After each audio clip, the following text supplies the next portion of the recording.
O'rtoqlar, yaqin kunlarda bir kichkinagina kontent chiqaruvdik. Ya'ni yakka tartibdagi tadbirkorlarni endi 1 milliardga yetmasa ham qo'shilgan qiymat solig'iga o'tib ketadimi degan masalada oydinlik kiritib bergan edik. Ya'ni yil o'rtasida endi tadbirkorlik subyekti ochadigan bo'lsangiz ham, ochgan kuningizdan yil oxirigacha umumiy qilgan oborotingizni kunlar soniga bo'lib turib 365 ga ko'paytirganingizda 1 milliard so'mdan oshib ketadigan bo'lsa, keyingi yildan boshlab siz qo'shilgan qiymat solig'iga o'tasiz degan mazmunni yoritib bergan edik va bu 2026-yildan boshlab amal qilishini, 2025-yildan kelishiga qadar bu holat tatbiq etilmasligini, chunki 2025-yilda bu boshqacha formulada ekanligi haqida gapirgan edik. Juda ko'pchilik tadbirkorlarimiz aynan shu kontentdan keyin bizga shikoyat bilan chiqishyapti. Aynan shu tartibni 2025-yilga ham tatbiq qilib, 2025-yildan 26-yilga o'tgan bo'lsak ham bizga qo'shilgan qiymat solig'iga o'tding degan xabarnoma bilan hammani o'tkazib yuborishyapti deyishyapti. O'rtoqlar, qonun yozilgan boshqa narsa bo'lib turib, amalda sizni qo'shilgan qiymat solig'iga o'tkazib yuborishayotgan bo'lsa, bu to'g'ri qilyapti degani emas. Qonun to'g'ri degani. Kichkinagina izoh bilan yoritib beraman. Bu fikr qayerdan chiqdi o'zi? 2025-yil davomida, ya'ni 2025-yilga qadar amalda bo'lgan soliq kodeksining aynan shu moddasiga e'tibor beradigan bo'lsak, ya'ni 462-moddasiga, u yerda batafsil o'qib beraman nima deb yozilgan. Agar yangi tashkil etilgan yuridik shaxs, e'tibor beringlar, faqat yakka tartibdagi tadbirkor emas, yuridik shaxslar ham. Yangi tashkil etilgan yuridik shaxsda yoki ro'yxatdan o'tgan yakka tartibdagi tadbirkorda tovarlarni realizatsiya qilishdan olgan daromad summasi ro'yxatdan o'tgan sanadan yil o'rtasida bo'lsa, bu 2026-yilga qadar o'tgan yil uchun. Yangi tashkil etilgan tadbirkorlik subyekti ro'yxatdan o'tgan sanadan to kalendar yili tugagunga qadar qilgan oboroti 365 ga bo'lingan va uni ro'yxatdan o'tgan sanadan kalendar yili tugagunga qadar bo'lgan kunlar soniga ko'paytirganda 1 milliard so'mdan oshadigan bo'lsa, keyingi yildan boshlab qo'shilgan qiymat solig'iga o'tadi deyilgan.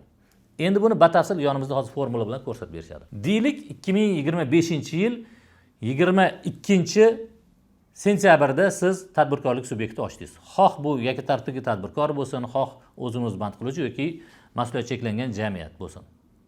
Nega aynan 22-yil degan bo'lsak, 31-dekabrgacha 100 kunni rashyot qilib oldim. 100 kun ichida siz 500 million so'mlik oborot qildingiz.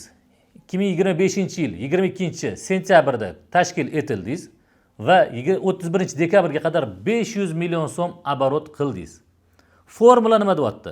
Tashkil etilgan kundan yil yakuniga bo'lgan qadar qilgan oborotini, ya'ni shu 500 millionni bo'lasiz 365 ga va ko'paytirasiz tashkil etilgan kundan yil yakuniga qadar bo'lgan kunlar soniga, ya'ni 22-sentyabrdan 31-dekabrgacha bo'lgan 100 ga 500 million 365 ga bo'lib 100 ga ko'paytirasiz va shu chiqqan konstanta summa, shu summa 1 milliarddan oshadigan bo'lsa, siz qo'shilgan qiymat solig'iga o'tasiz degani. Endi shuni o'zini hisoblaydigan bo'lsak, mana 500 million oborot qildingiz. 500 millionni 365 ga bo'lsangiz, bo'lamiz 365 ga, bo'ladi bizada 1 million 369 ming so'm, ko'paytiramiz 100 ga, bo'ladi bizada 136 million 900 ming va hech qachon bu 1 milliarddan oshmaydi. Ya'ni ayrim bir summani katta summaga bo'lib, kichikroq summaga ko'paytiradigan bo'lsak, hech qachon u 1 milliarddan oshmaydi. Shuni inobatga oladigan bo'lsak, 2025-yildagi formula aynan shunaqa. Ishlagan oborotingizni 365 ga bo'lib, ishlagan kunlaringiz soniga ko'paytirganda 1 milliarddan oshsa deyilgan. Endi 2025-yildan keyin yangi tahrirni o'qib o'taman. 2026-yildan boshlab qanaqa amal kirdi?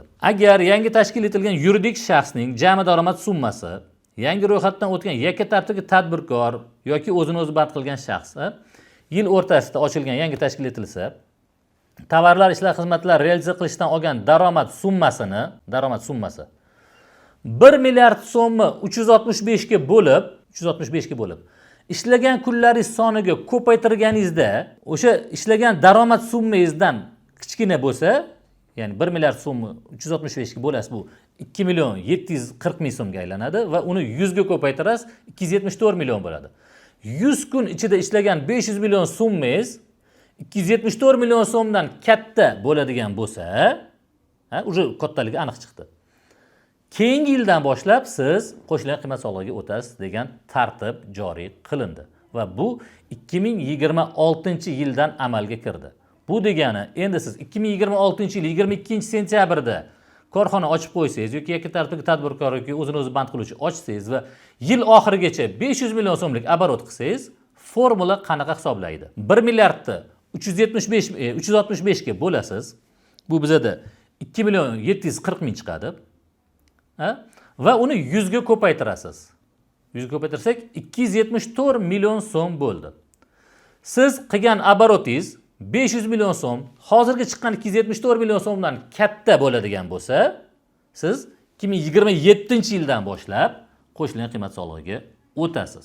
Agar o'sha 100 kun ichida qilgan oborotingiz 500 million emas, 270 million bo'lib qoladigan bo'lsa-chi degan savol.